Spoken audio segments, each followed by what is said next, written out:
সম্মানিত ভিউয়ার্স, আসসালামু আলাইকুম ওয়া রাহমাতুল্লাহি ওয়া বারাকাতুহু। আশা করি সবাই আল্লাহর অশেষ রহমতে ভালো আছেন, সুস্থ আছেন। এই চ্যানেলে আরেকটি নতুন গুরুত্বপূর্ণ ভিডিওতে আপনাদের সবাইকে স্বাগতম। আজকে আলোচনা করব সরকারি চাকরিতে প্রবেশের বয়স 35 করার প্রস্তাব। বিস্তারিত থাকছে ভিডিওতে।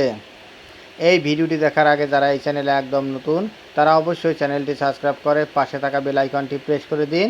আর যারা ইতিমধ্যে সাবস্ক্রাইব করেছেন তাদেরকে জানাই অসংখ্য ধন্যবাদ। সরকারি চাকরিতে প্রবেশের বয়স 35 করার প্রস্তাব। অবশেষে সরকারি চাকরিতে প্রবেশের বয়সসীমা 35 এবং অবসরের বয়সসীমা 65 বছর নির্ধারণের প্রস্তাব দিয়েছে মন্ত্রী পরিষদ বিভাগ। বুধবার 18 সেপ্টেম্বর মন্ত্রী পরিষদ বিভাগের সাধারণ অধিশাখা থেকে পাঠানো এক চিঠিতে এই তথ্য জানানো হয়েছে। এতে বলা হয়েছে, উপযুক্ত বিষয়ে সরকারি চাকরিতে প্রবেশে 35 বছর এবং অবসরে বয়সসীমা 65 বছরে উন্নীতকরণের লক্ষ্যে বাংলাদেশ অ্যাডমিনিস্ট্রেটিভ সার্ভিস অ্যাসোসিয়েশন থেকে প্রাপ্ত পত্র এই সঙ্গে পাঠানো হলো।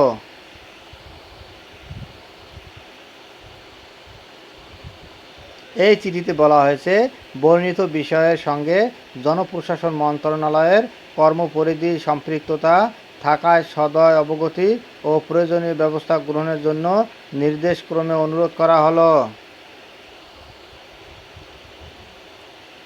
সরকারি চাকরিতে প্রবেশে বয়সসীমা 35 বছর নির্ধারণের জন্য দীর্ঘদিন ধরে দাবি জানিয়ে আসছেন চাকরি প্রার্থীরা। এই দাবিতে গত সপ্তাহেও রাজধানীর শাহবাগ মোড় অবরোধ করেন চাকরি প্রত্যাশীরা। 7 সেপ্টেম্বর দুপুরে শত শত চাকরি প্রত্যাশী শাহবাগ মোড়ে জড়ো হয়ে বিক্ষোভ শুরু করেন। এতে শহরের গুরুত্বপূর্ণ এ মোড়ে যান চলাচল বন্ধ হয়ে যায়। এ দাবিতে বিভিন্ন সময় অবস্থান, ঘেরাও, গণ অনশন ইত্যাদি কর্মসূচি পালিত হয়। বিগত আওয়ামী লীগ সরকারের আমলে এ নিয়ে সংসদে আলোচনা হয়েছে। তখন সরকারি চাকরিতে প্রবেশের বয়সসীমা 35 বছর নির্ধারণের কোনো পরিকল্পনা সরকারের নেই বলে জানিয়েছিলেন তৎকালীন জনপ্রশাসন মন্ত্রী ফরহাদ হোসেন। এ বছরের 3 জুলাই সংসদে তিনি বলেন, চাকরিতে প্রবেশের বয়সসীমা বাড়ানো হলে বিভিন্ন পদে বিপরীতে চাকরি প্রার্থীর সংখ্যক ব্যাপক হারে বৃদ্ধি পাবে। ফলে নিয়োগের ক্ষেত্রে আরও বেশি প্রতিযোগিতার সৃষ্টি হতে পারে। এতে করে 30 বছরের কম বয়সী প্রার্থীদের মধ্যে হতাশার সৃষ্টি হতে পারে। তিনি বলেছিলেন, বর্তমানে শিক্ষা প্রতিষ্ঠানে সেশন জট নেই।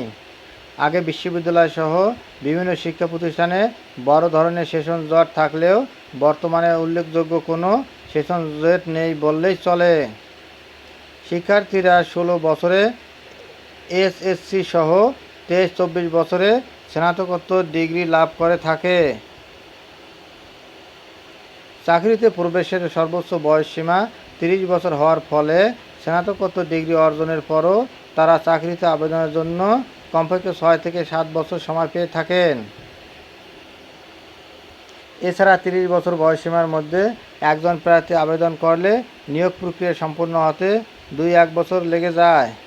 ফলে চাকরিতে যোগদানের জন্য ন্যূনতম বয়স 30 বছর থেকে 35 বছর করার যে দাবি করা হচ্ছে, প্রকৃতপক্ষে তার কাছাকাছি পর্যায়ে উপনীত হয়।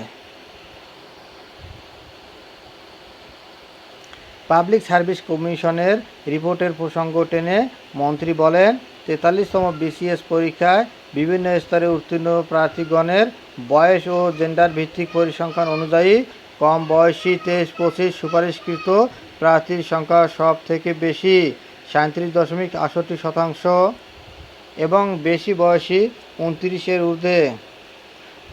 সুপারিশকৃত প্রার্থীর সংখ্যা সব থেকে কম 1.71%।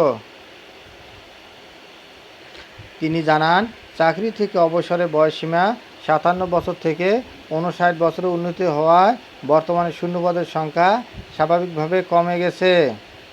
এ প্রেক্ষাপটে চাকরিতে প্রবেশের বয়সসীমা বৃদ্ধি করা হলে বিভিন্ন পদের বিপরীতে চাকরি প্রার্থীর সংখ্যা ব্যাপক হারে বৃদ্ধি পাবে।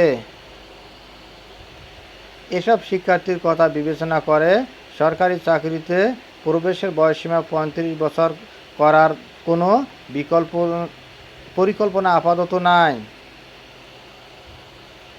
তবে আওয়ামী লীগ সরকারের পতনের পর অন্তর্বর্তী সরকার গঠনের ১.৫ মাসেরও কম সময়ের মধ্যে এ বিষয়ে উদ্যোগ নেওয়া হলো। এই উদ্যোগ ৩৫ বছর বয়স প্রত্যাশীদের মধ্যে নিঃসন্দেহে আশার সঞ্চার করবে। ধন্যবাদ জানিয়ে বিদায় নেওয়ার আগে আবারও অনুরোধ জানাই, যদি ভিডিওটি ভালো লাগে এবং সর্বশেষ শিক্ষামূলক আপডেট ভিডিও পেতে চান তাহলে অবশ্যই চ্যানেলটি সাবস্ক্রাইব করুন। ধন্যবাদ সবাইকে।